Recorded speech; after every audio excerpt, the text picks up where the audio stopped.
What's up, all you dreamers? Welcome back to Painting Princesses Episode 2. And today, we're going under the sea, where we'll be painting everyone's favorite Little Mermaid, Ariel. So put on your sea legs, jump on the ship, and let's journey to the fathoms below.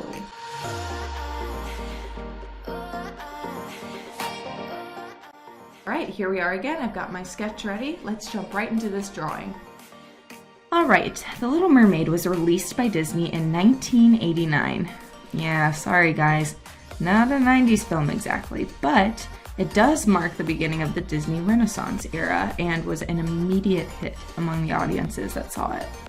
Now, the Disney Renaissance ran from 1989 to 1999, during which Walt Disney feature animation team returned to making critically and commercially successful animated movies.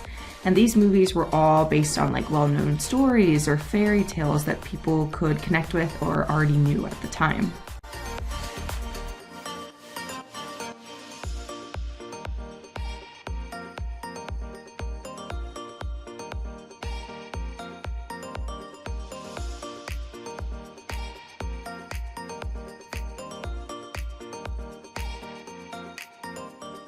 Now, Ariel was voiced by Jodie Benson, who, let's be honest, she had the perfect voice for the job, and she actually went on to do some singing and voice acting in other really famous movies at the time, like Flubber with Robin Williams. She was Weebo the robot, and Thumbelina, the Don Bluth animation, she did all the singing voice for. I'm not sure if she actually did the regular voice acting for Thumbelina as well, but I know that for a fact that she did the singing voice.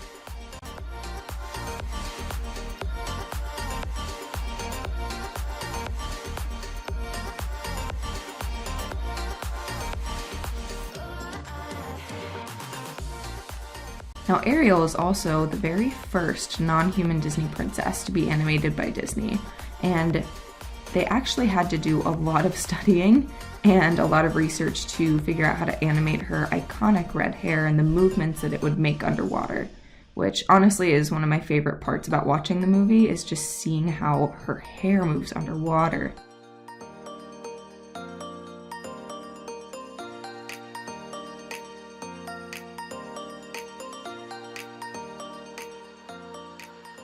Now, on the topic of Ariel's hair, it was actually a point of argument and contention among the team that was working on it at the time, because at this same time, the very popular movie Splash was released, which had a blonde mermaid in the film.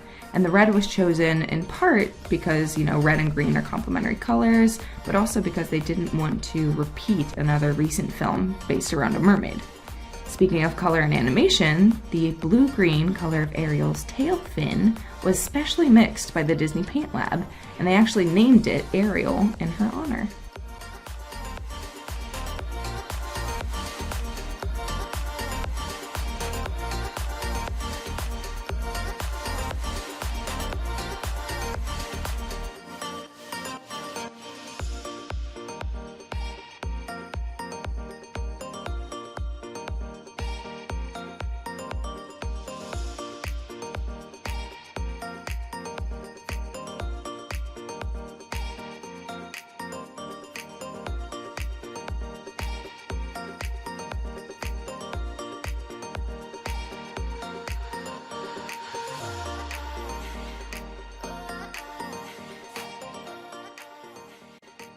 Okay, so as you can see, right now I'm just kind of going in and making these big old chunky waves and trying to figure out the movement that I want them to, have, and the colors I want to stand out from each other, so you know which ones are coming from the back, which waves are coming from the front.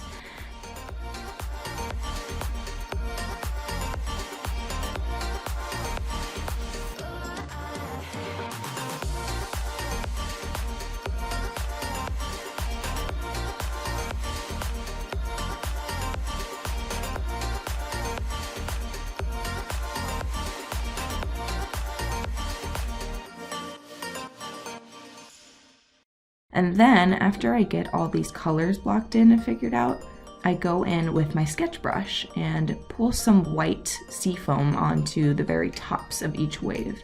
Now for me, when I was a kid, this movie wasn't one that I watched too often. My sister actually grew up closer to this film, and she really loved the songs and Ariel as a princess, but I was kind of a minority among a lot of girls my age at the time, because Ariel was not my favorite when I was younger. I grew up closer to Aladdin and Beauty and the Beast and The Lion King, so for me, those princesses meant a lot more to me.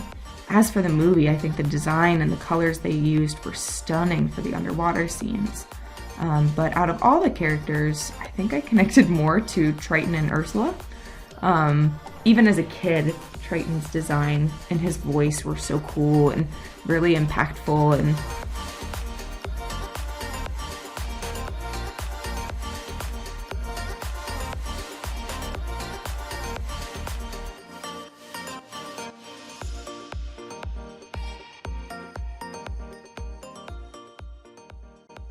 so finally, I'm just kind of adjusting here the size of the circle and the size of Ariel, and then I'm going around the circle and erasing all the excess waves.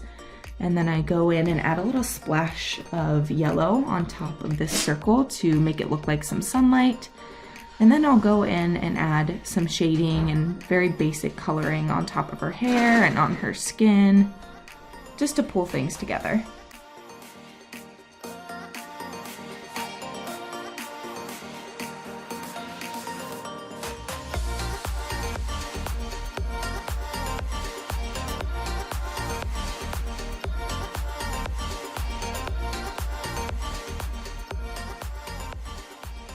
And finally, I'm adding some scales on her tail, some lighting over on the side coming from the top.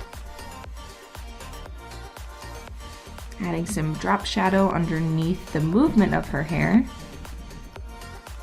Adding some yellow highlights on the tops of the hair that are closest to the light source.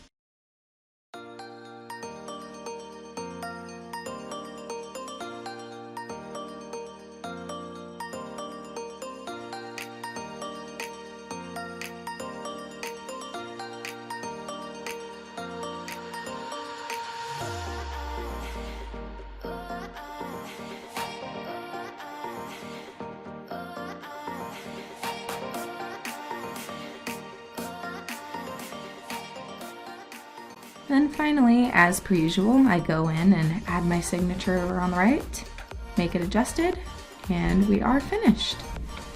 So there she is, our Little Mermaid. Now the reason I chose to do Ariel for this particular video was because over on my Instagram, a lot of you requested out of the princesses that I suggested in my story to do Ariel. If you don't follow me already, head on over to my Instagram at RenDrawsDisney, where I post a lot of stories asking questions for viewers, and it's just another way you can follow me in the artwork that I do. If you liked this video, go ahead and hit subscribe and the bell to get notified of any time I post videos on YouTube. Thanks so much for watching today, and I'll see you all real soon.